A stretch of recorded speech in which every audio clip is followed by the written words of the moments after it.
Many Blue Lock fans get excited about upcoming character backstories, and rightly so. Blue Lock has some phenomenally written backstories. So, in light of the recent Ness flashback, I felt like it would be a good moment to dive a bit deeper into the topic. In particular, I want to explore two questions in this video. What's the significance of backstories in Blue Lock? And how does Ness's recent backstory fit into these patterns? Hello, my name is Sean, and I guess we like Ness now, right? One other thing, by the way. I won't be able to shoot a proper analysis video over the holidays, so instead, I'm thinking of dropping a Q&A video in 2 weeks' time. It's also looking like I might reach 1,000 subscribers by then, which is honestly unreal.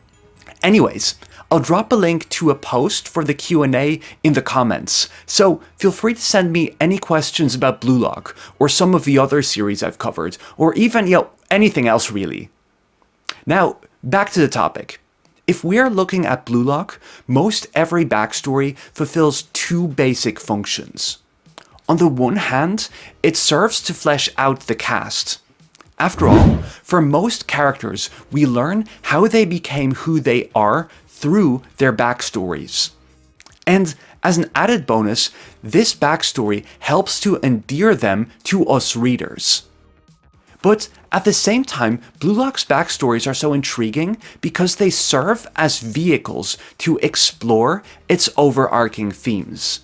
And that's the aspect that I will be focusing on in this video. Now, to put the way Blue Lock communicates its ideas through its backstories into perspective, I want to compare it to two other manga series that stand out for their moving backstories and brilliant character writing, and highlight how these manga use their backstories to inform their overall ideas. The phenomenal sports manga Chihaya Furu is basically the thematic polar opposite of Blue Lock. It's an absolute tearjerker of a story about forging connections through competitive karuta and the various ways an individual can contribute to their wider community. And so, when Chihaya Furu delves into the past of its characters, it emphasizes how each of them has suffered from isolation. Protagonist Chihaya Ayase's single-minded obsession with karuta alienated her from those around her. Her main rival, Shinobu Wakamiya, was secluded from her peers at a young age due to her exceptional talents. Chihaya's child friend Arata abandoned karuta after the death of his grandfather, who introduced him to the sport. Reader Yoko Kuzuryu gave up her place in the karuta community to care for her sick husband. And the list goes on. So in essence, Chihaya Furu's backstories establish the need for human connection as the series' main theme. And that informs the growth of its characters over the course of the story. As the second comparandum, I think most would agree that within the realm of shonen battle manga, One Piece stands out as the champion of gut-wrenching backstories. But what's striking about them when taken as a sum is not just that its cast has suffered tremendous hardships. More than that, One Piece hammers home that almost every tragedy in the story can be ascribed to the corrupt, unjust power structures of the One Piece world, directly or indirectly. And with that, its backstories are one of the most important components for setting up One Piece's central conflict. I'll avoid spoilers here, but if you know, you know. So let's circle back to Blue Lock. Just like in Chihaya Furu and One Piece, Blue Lock's character backstories are a key component for its thematic messaging. Just like in Chihaya Furu, a key concern of Blue Lock's backstories is negotiating the relationship between the individual and their society.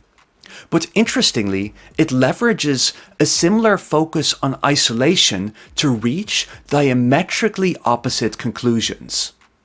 And just like in One Piece, Blue Lock uses its backstories to underscore the need to topple the established order. Blue Lock is a highly political story that explores the alleged shortcomings of traditional Japanese collectivism and suggests that these flaws can be remedied through a philosophy of extreme egoism. And over the course of the manga, we are shown the tangible results of Jinpachi Eigo's radical training program. Blue Lock's Egoists eventually surpass the Japanese U-20 team, and thereby prove that they represent the superior philosophy. But at the same time, Blue Lock highlights the negative consequences of Japan's collectivist mindset on a more personal level. And that's where its backstories come into play. It's really remarkable how all the backstories until the U-20 match revolve around individuals who, for a variety of reasons, failed to conform to Japanese societal expectations. The cast of Blue Lock is essentially a band of outcasts who drowned out in a culture that highly values conformity and hierarchy. And so, Blue Lock eventually taking over the status quo represents more than just the victory of a revolutionary approach to football.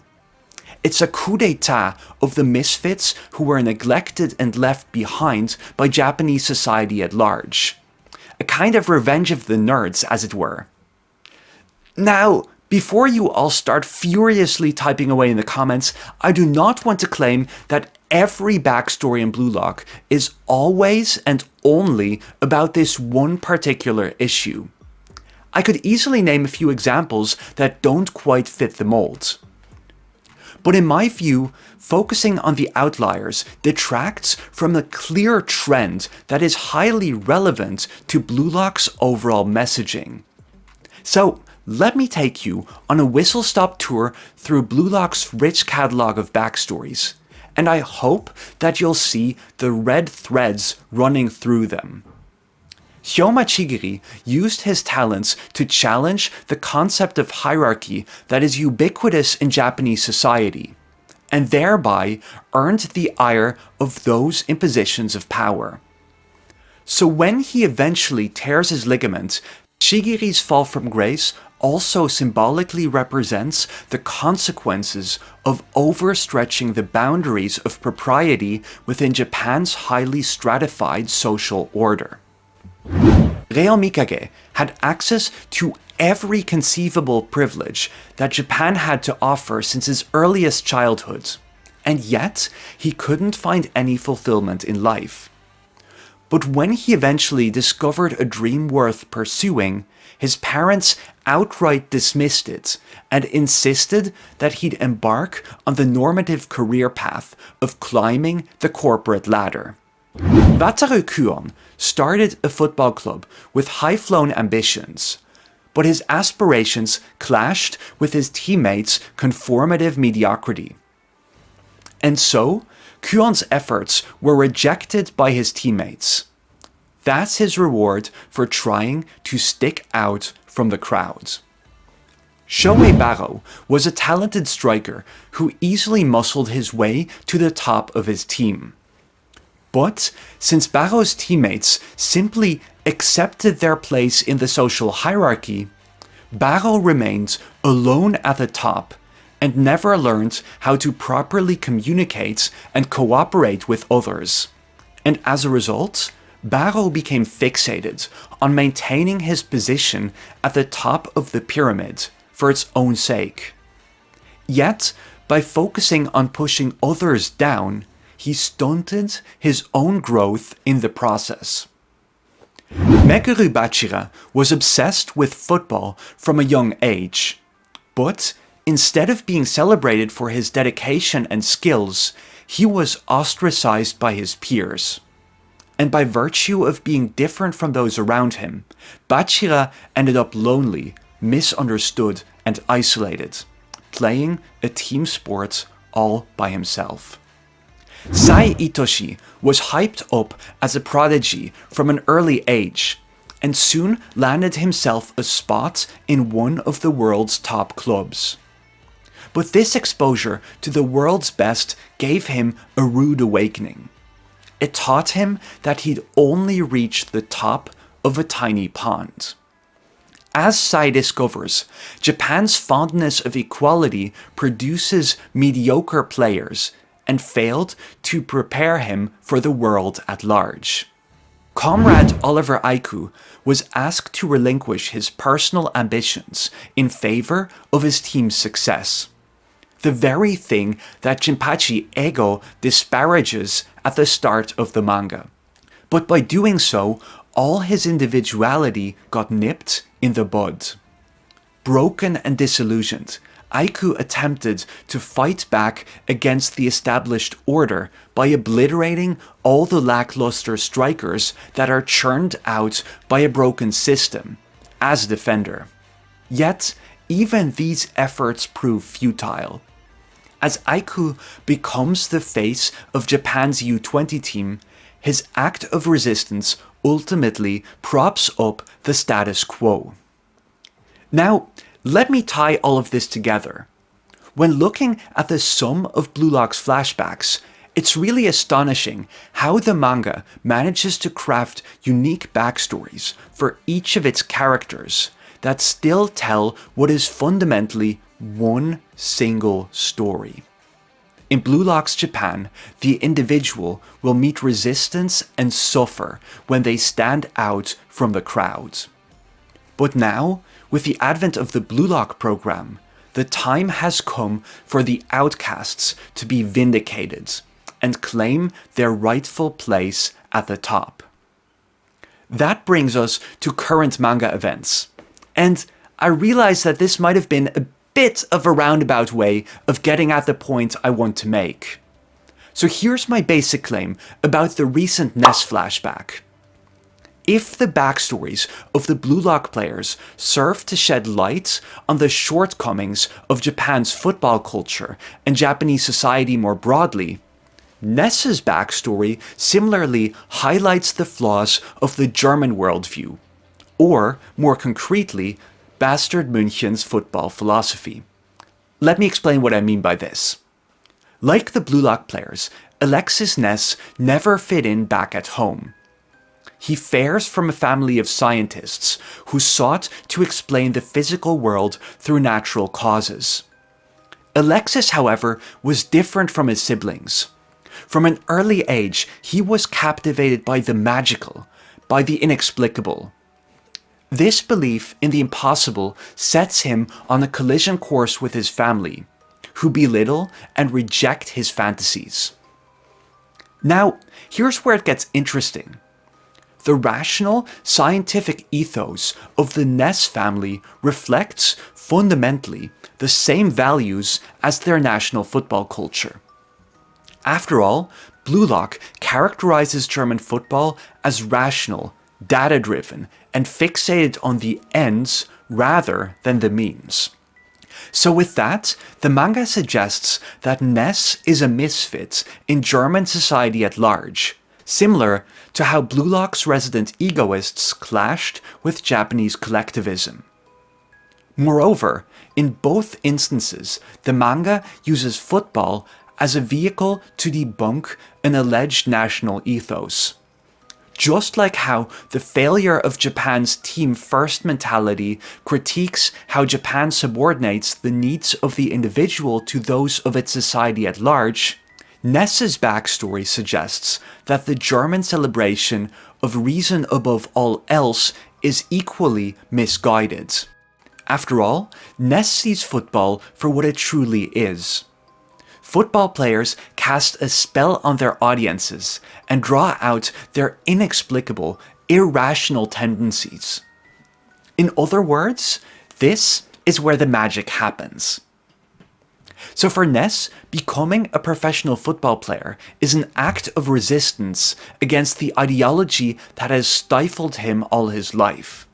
It's an effort to light a spark of magic in a country obsessed with stone-cold logic. And that brings us to his fateful meeting with Kaiser. In the Bastard München tryouts, Ness initially struggles to keep up with the other contestants. At this moment, his magic stands no chance within the club that epitomizes a belief in pure reason. But right then, a striker appears before Ness who asks one simple question. Do you believe in the impossible? I can't overstate how brilliant this scene is. Here's the character who is about to destroy the club that represents German rationality, and he's introduced by uttering a logical fallacy. After all, how can anyone believe in the existence of something that doesn't exist? But here is Michael Kaiser, the man who defies reason. That's also Kaiser's defining trait for the rest of the backstory. Kaiser too struggled to defy the confines of reality, and so he got his signature tattoo as a symbol of his rebellion against the impossible. After all, Kaiser's core conviction is that accepting one's limits is a sign of weakness, a curse that shackles you down. But unfortunately for him, we're reading this with the benefit of hindsight. And so, we know that the present-day Kaiser has failed to uphold his convictions. As we find out before the Ubers match, Kaiser has entered the NEL because he feels trapped in Noah's shadow and wants an honorable way out. Even for Kaiser, the gulf between himself and the world's top striker has proven insurmountable. So once again, Kaiser has lost his path in the face of the impossible, and he's turned into a coward who runs away from stronger opponents. But more than that, the wall that stands before Kaiser is none other than Noel Noah, the personification of German rationality. As it turns out, Kaiser's efforts to defy logic were crushed by the epitome of logical football. And so, he had to adopt BM's rational style of play. Ness's father perhaps put it best. In a world of science and reason, there is no place for someone who pursues the inexplicable. That's the tragedy of Michael Kaiser. In his rebellion against the impossible, he was forced to submit to the dictates of reason. And with that, he's become the kind of person he despises most of all. So let's circle back to the earlier Blue Lock backstories, because I think there are some remarkable similarities between Kaiser and some of the Japanese players who fell victim to their national football ethos. In particular, I can't help but see Kaiser as the German equivalent of Oliver Aiku. Both of their aspirations fell victim to their nation's prevailing ideology, and as they were forced to conform, they ended up reinforcing the very system they tried to defy. From that perspective, it's really interesting how the Ubers match ended with Isagi achieving the impossible. And with that, Ness for the first time acknowledges Isagi's magic. But I'll leave it here for now. Well, I have some ideas about how all of this intersects with the overarching themes of the NEL. Let's just say I'll save that for a video in the future. Anyways, let me know your thoughts about Blue Lock's backstories and the Ness flashback. And also, don't forget to submit questions for the upcoming Q&A video. Link in the description below. And if you enjoyed what you saw, do consider subscribing for more in-depth Blue Lock analysis every other week.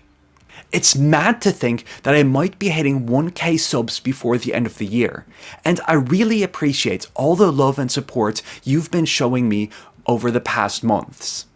But until then, enjoy the holidays, and I'm looking forward to seeing you again in the new year.